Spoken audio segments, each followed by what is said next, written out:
This is the story of Marcus Webb, his 11-year-old daughter, and the last night they ever spent at Lost Creek Campground. Some of the details in this story have been changed at the family's request. The location has not, because the U.S. Forest Service already knows exactly where it is. And if you check the official closure records for the Arapahoe-Roosevelt National Forest, you'll find the North Loop of Lost Creek listed as indefinitely closed for resource management. No further explanation given. We'll come back to that at the end.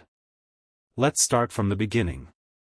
Marcus had made this drive more times than he could count.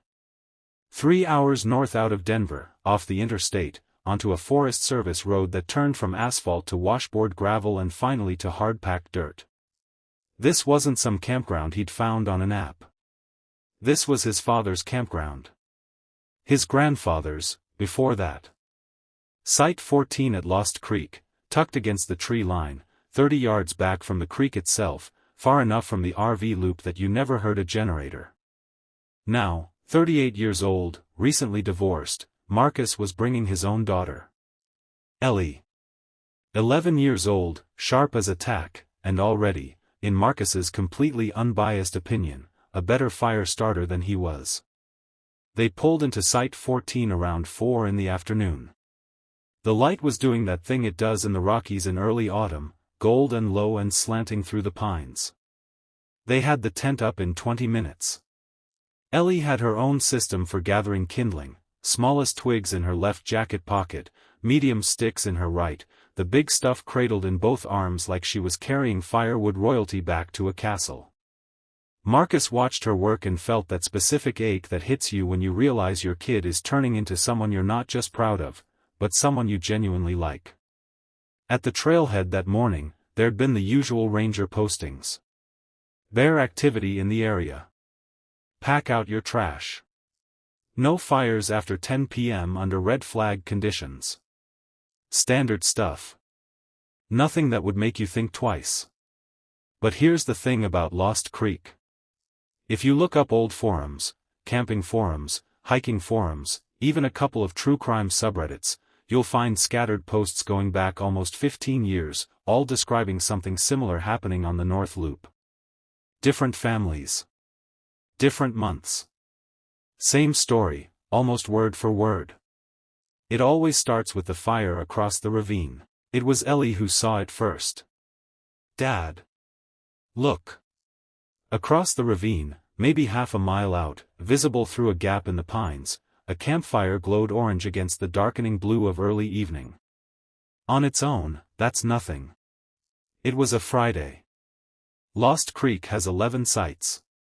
Other people were allowed to have fires. Except Marcus knew this ravine. He'd hiked it as a kid. Fished it. Hunted it with his own father 25 years earlier. And there was no campsite on that side.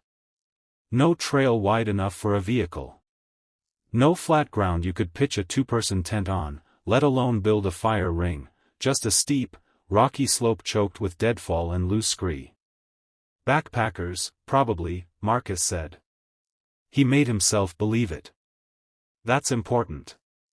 He wanted people to know that, when he told this story later, he was very clear that he talked himself out of the fear on purpose, the way parents do, so their kids don't catch it. They ate dinner. Ellie told him about a book she was reading, something about a girl who could talk to crows. The stars came out the way they only do 100 miles from the nearest city, thick and uncorrupted, the Milky Way a visible smear across the sky. And every time Marcus's eyes drifted back across the ravine, the fire was still there. Steady. Unflickering. A little too orange. A little too perfectly round. Like something painted onto the darkness instead of burning inside it. At 9:40 p.m., Ellie went quiet in the middle of a sentence and grabbed his arm. Dad. It moved. He looked. The fire had shifted position.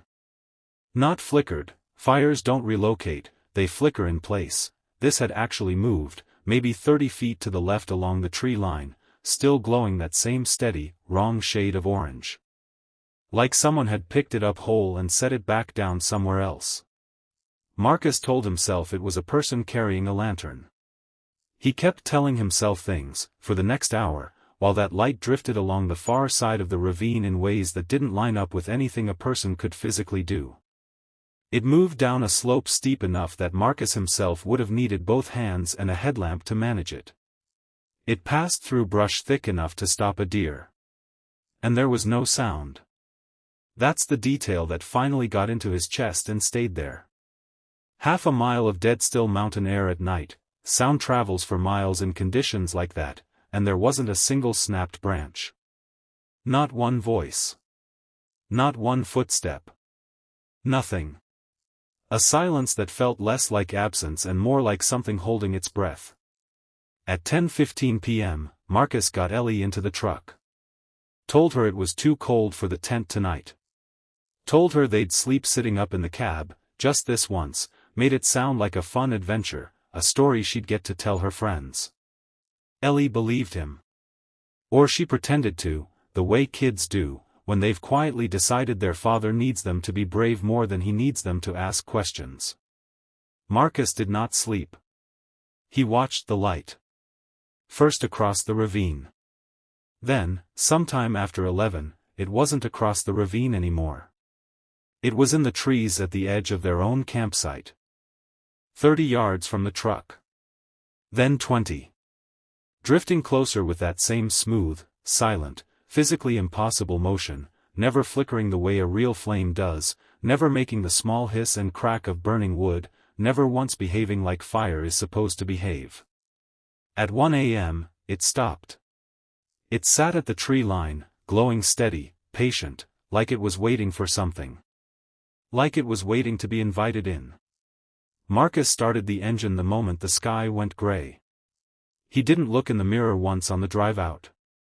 He stopped at the ranger station on the way down the mountain, partly to report it, partly because he needed another adult to tell him he wasn't losing his mind. He described what they'd seen, as calmly as he could manage with an 11-year-old sitting right next to him.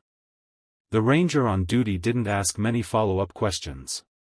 He just said, in a flat, tired, practiced voice, the voice of someone who has had this exact conversation more times than he'd like, that Lost Creek had, quote, known issues, on the north side of the ravine. That they were aware of similar reports. And that site assignments on that loop were, quote, being phased out. He did not explain what the issues were. Marcus did not ask twice. Here's the part of the story that Marcus doesn't tell most people. Ellie still asks, sometimes, if they can go back to Lost Creek. She remembers the good parts, the kindling, the stars, the book about the crow girl. Marcus always tells her the campground is closed now. It isn't, technically. Not all of it. Just the north loop, the one that happens to sit directly across the ravine from Site 14. What he can't bring himself to tell her is this: a few months after the trip, unable to sleep, he went back through his phone. Photos from that afternoon. The sunset. The tent going up. Ellie's careful little pile of kindling, sorted by size. 3 of those photos were taken hours before dark. Hours before either of them had seen the fire at all. And in all 3, faint but unmistakable if you zoom in, there's already a single point of orange light, glowing steady in the tree line behind her. Waiting. So, is it real?